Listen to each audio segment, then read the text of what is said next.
Happy Labor Day. Today I'm going to talk with you about our mindsets around labor and why working hard can be such a gift to you in your journey to a better life. And I'm going to talk way beyond work itself about vision and purpose, which can completely change your mindset about work being a necessary evil to work being a joy and a huge opportunity for better life every single day. So thank you for joining me in celebrating you on this Labor Day weekend. And please subscribe for lots more to come. Here we go.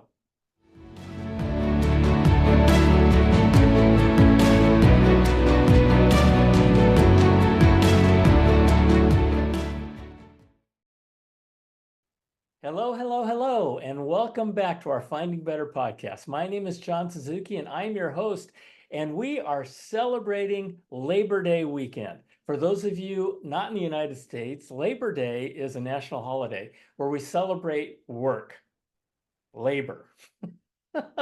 And so it's a really cool holiday. Now, listen, Finding Better, this podcast is where we share real life experiences and wisdom on things that we've done to find better in our lives, and we share it with you. And, sometimes the best way to success is to copy it. And so we're going to talk about Labor Day and we're going to celebrate. We're going to celebrate you. And it's such a big part of all of our lives. And the whole idea with work is that you can look at it as a necessary evil, or you can look at it as something with joy and an opportunity to find better in your life. Okay. So we're going to talk about it. I've been working all my life. I've been working since I was 10 years old. And now that I'm retired, I'm still working hard with this podcast and writing my books. And I'm even thinking about partnering up with somebody I recently met on a new business. And I'm retired. Work is an amazing thing and it creates huge opportunities if you're looking at it right. So, what is it about work that I love so much? Beyond the money, I mean, don't get me wrong, we all need money to pay the bills and to do the things we want to do and to give our families and friends the things we want to give them. But my real reasons for loving work go way beyond all that. And I learned that those real reasons are out there. And I learned this when I was 11 years old. It all had to do with vision and purpose. Yes, I learned it when I was 11 years old. Now, before I tell you the story, please know that if you're older than 11 years old, it's not too late for you. Okay, you can apply this stuff anytime. So when I was 10 years old, I wanted to go to summer camp with the YMCA. And I told my dad that I wanted to go. And he happily agreed to let me go under one condition. And that condition was that I had to pay for it myself.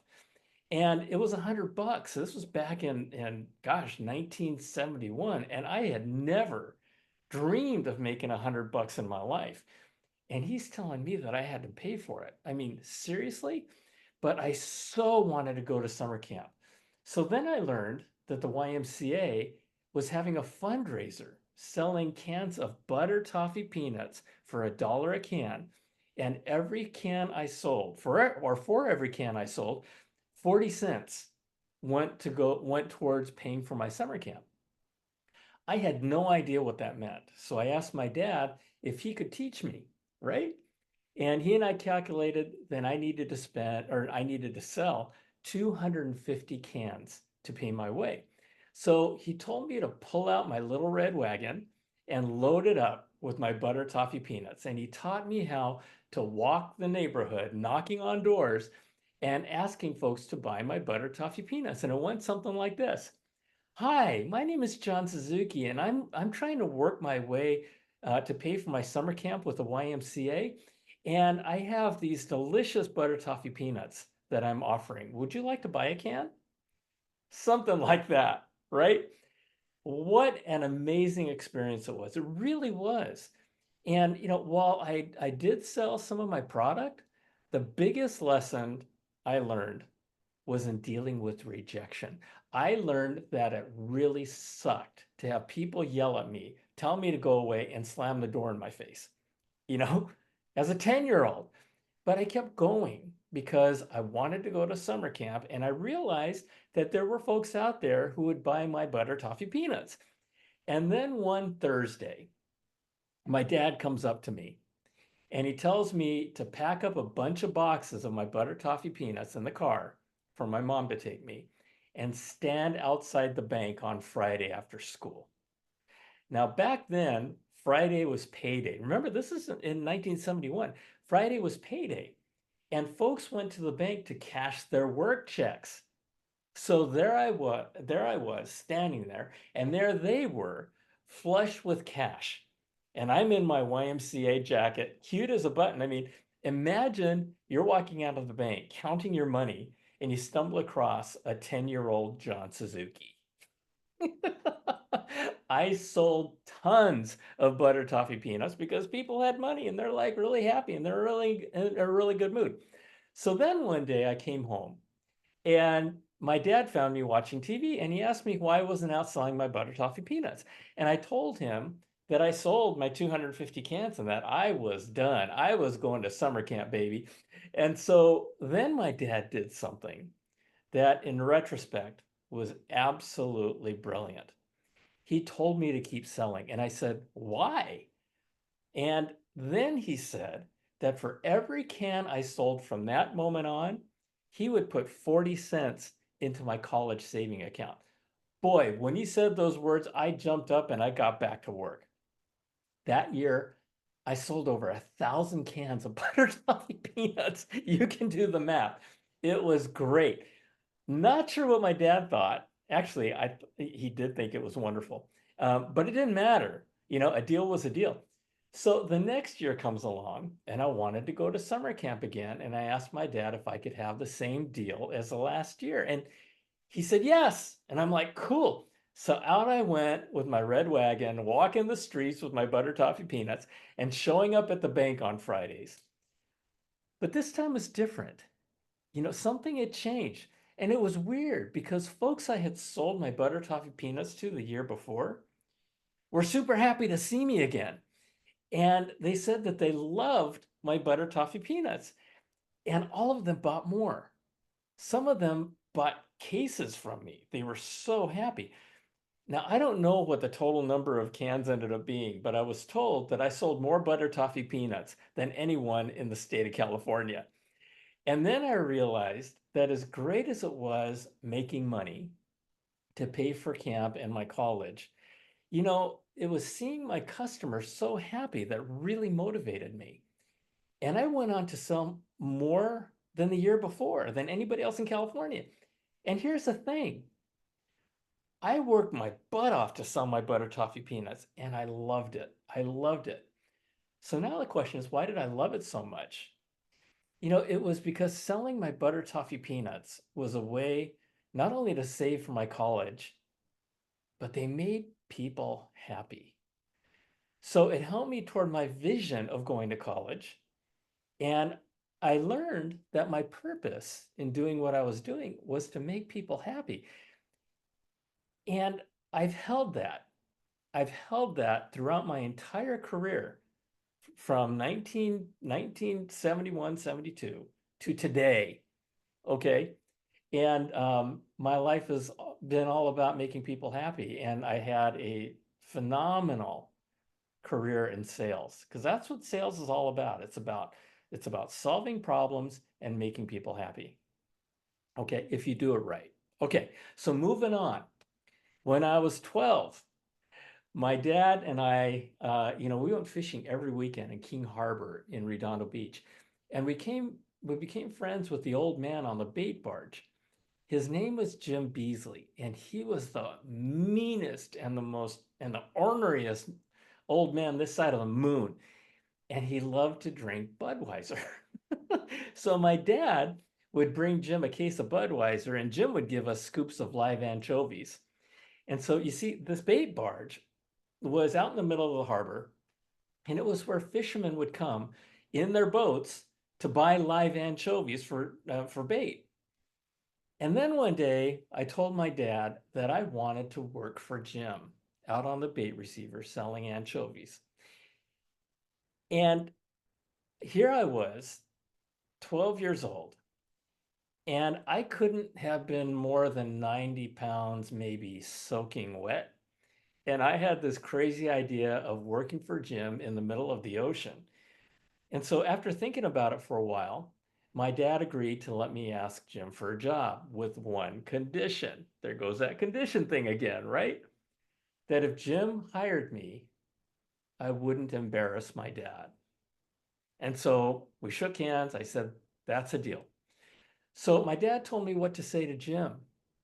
And it went something like this: Jim, I'd like to work for you. Now, I know I'm not that big, but I'll be the hardest worker you've ever had. And I promise you won't regret it. Can I have a job? And I remember Jim's reaction. I mean, he just looked me over, up and down, like, are you kidding me? You're not bigger than a potato sack. And then he burst out laughing. And he said that anyone looking like me with that much nerve could have a job anytime. He said that his only condition of me was that I keep my word. Whoa. And my word was that I was going to be the hardest worker Jim ever had, and he wouldn't regret it. So the job paid $15 for a 12-hour day from 5:30 a.m. and 5:30 p.m. Didn't include my wake up time. It didn't include the time it took me to get to and from the harbor. That was a whopping $1.25 an hour. But to me, that was a lot of money, right? And Jim said that the only rule was that I not run on the deck. And the reason is because it was pretty dangerous out there. The deck was always wet and it was always slippery. And the deck was only 3 feet wide or something like that. It's not very wide. So you could easily fall into the ocean and find yourself in trouble really, really fast. And the truth of the matter is that I fell into the water at least 5 times. I didn't tell my mom this until 20 years later. But I remember the first time I was so incredibly scared because when I fell in, my boots filled with water and I sank like an anchor. And so the good news was that I didn't panic and I kicked off my boots and I was able to swim to the surface and I was okay. But my boots were gone. Bummer. You know, I had to buy 5 pairs of new boots. But anyway, I learned so much about surviving in the ocean in those days. And I worked 7 days a week during the summers for 3 years. I never had a day off during the summertime, but I made a lot of money, especially as a teenager, right? So, just a little segue or a little deep side comment. My wife's dad was an incredibly wise man. And one day he told us that people like to do what they're good at. So whatever you're doing for work, get good at it, right? People like what they're good at. So whatever you're doing, get good at it. And looking back on that bait barge job, I realized that he was right. In fact, looking back on every job I've had, he's been right. At first I sucked at it. I didn't know what to do. I couldn't lift the nets. I like I said, I was 90 pounds soaking wet. And I sucked at it, but I kept at it and I kept working. And the harder I worked, the better I got at it. And I worked hard every single day. And looking back on my career, it was the best job I ever had. It started off being the worst job I ever had, but it ended up being the best job I ever had. All of my jobs that I've had and all the people that I've worked with and worked for have been wonderful. But this one was exceptional. And maybe it was because it was my first job. But I got really good at it and I loved it and I made a ton of money. So at the time, my vision was still to save for college, right? I wanted to go to college. But my purpose at the time was to be the best worker Jim ever had and to make my dad proud. Now, fast forward about 40 years, okay? I went to Redondo Beach to check things out and to show my family where I used to work as a kid. And so we went to the sport fishing pier, which was there at the time. And I went to the tackle shop and I asked about Jim Beasley. And the guy behind the counter, he said, well, who wants to know? And I told him, I said, well, I used to work for Jim out on the bait barge. And he looked at me and he said, are you the little Japanese kid who ran on the deck? And I looked at him and I said, well, I'm Japanese and I did run on the deck, but I don't know if I'm the guy you're thinking about. And he immediately called out to his coworker in the back and said, hey, Charlie, come quick, come quick. The little Japanese kid that ran on the deck on the bait barge is here. So Charlie comes out and he says, you're that kid? And my wife and my kids are looking at me like, what is going on? And I had no clue what was happening. So then Charlie asked me, he says, were you the one that had the squid fight on the bait barge? And I laughed and I said, yeah, I'm the one. Okay. So one night I was out on the bait barge and I was fishing and it was dark. And to make a long story short, it turned out to be the only night, perhaps ever, that large Humboldt squid, giant Humboldt squid, came into King Harbor and they were all over the place. I mean, they were solid across the harbor. And these things fight like crazy because they squirt streams of water to propel themselves, right? That's what squid do.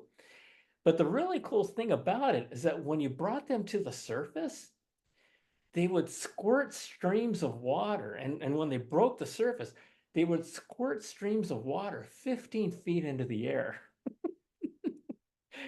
And the streams of water were like that, it was a lot of water. So when I caught the first one, I yelled at the other kid who was there and I said, Gary, get your ass out of here. And so when Gary saw me, he went back into the shack and he came out with full rain gear from head to toe and he grabbed a fishing pole. And then as he was bringing a squid up, he pointed the damn thing at me and he nailed me with a stream of water right in my chest.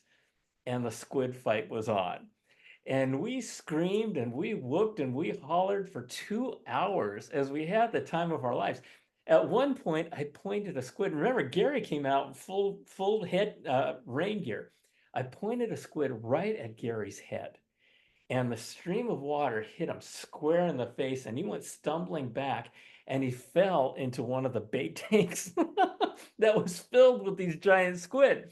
It was unbelievable. And if you can picture it, here we are out in the middle of the harbor and it's like fireworks. It's like fireworks of this water squirting up into the air.